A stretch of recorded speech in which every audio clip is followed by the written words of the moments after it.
three things I need to tell you, and then we'll play some songs stuff. Number one, you can get confused as you come out of here, and you sometimes think that there's two more to go after that because there's a block of four there. I'll talk a little bit more about the structure of it when you're more comfortable, because there's also different ways of pairing up that'll help you navigate.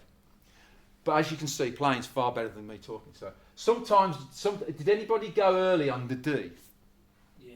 Because you sometimes incorporate those two. You think it's starting from there. You think, how many A's have I done? And you got to after your first four, you've got to do 6, but never think of it that way. Always think of it as 2 at the end and 4 at the beginning, because that break there, when you're chaining them together, that break is there because you've got another one here. That's vital. That's a reference point for where you are in the entire thing. So you have to acknowledge the start of the next one. But we'll deal with that. You'll find that from just playing it yourself.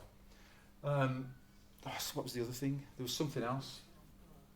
If you're playing the chords, you still emphasise the root of the chord, the note of the chord. So when you hit the E, did you know sometimes when you hit the E, you missed that E out and it sort of sounded a bit, didn't really give you the sense of the contour. So that's just something you focus on. If in doubt, you play into the base of the chord, let the top of the chord. You sound like a really fancy, they'll say, oh, how'd you do that? Like it's because it's what you're not doing. You haven't got to play across the chord as long as you get the root of the chord in. And because the choice of how much across the chord you play is a feel thing, delivering the song. But what it has to be is the root of the chord, the feel of the chord, because everybody else is playing the root. So that's the other thing. I'm talking really fast.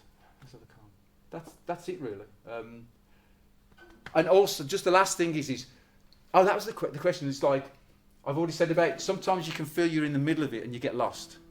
Just stop and go. If you're on your own at home, you want to practice this. The more you practice it, the better. Just go back to the start again.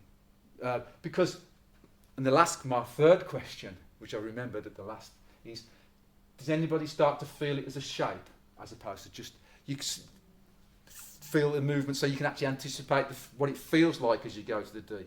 You start off by spelling it, A to D, back to A. You just follow, but eventually.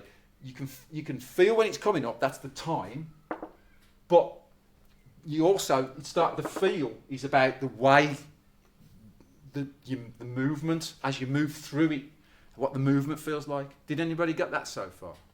Yeah, that's good. It's like if you haven't, it just means I said it's a long process. You've already knocked it out the park because playing it right is the first thing. That's the most important thing. Making sure you know it's right. So if you want to practice this week, it's on the top of your sheet. Practice that till you can feel it.